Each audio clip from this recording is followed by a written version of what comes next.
So one of your exercises was on clutter, and you had us like go through the rooms or start with certain rooms. So I started with the bathroom, like throwing out all this stuff that I didn't need.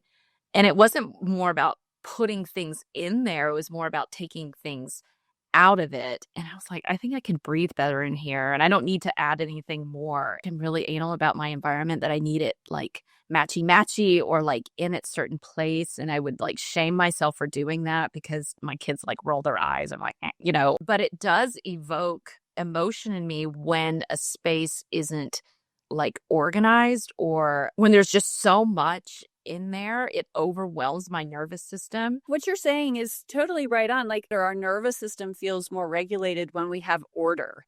And the opposite of order is disorder. And that's exactly what clutter is. And what happens is our nervous system takes in information through our five senses. And so if there's disorder happening in our environment, it sends a message to all the cells in our body, and that's dysregulating. The simplest things that we can do in our home to feel better is to start with clutter. We want to question, why am I holding on to this? Then there's another type of clutter that's called toxic clutter.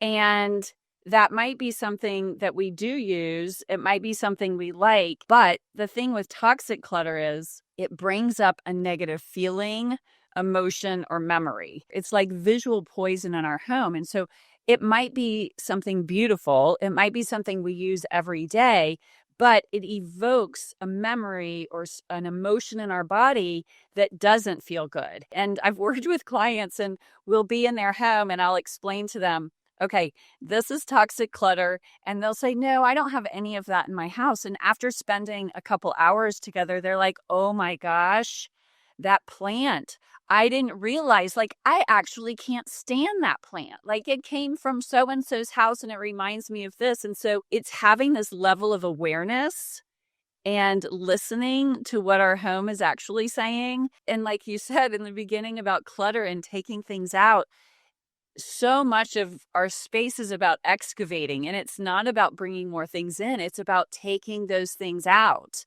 which relates to our mental clutter and that inner chatter that we have. And it's mostly quieting the visual space of our home, which also quiets the inner space of our mind. Find more resources and connect with us at kcorpusmd.com. Trust your body, embrace your wisdom.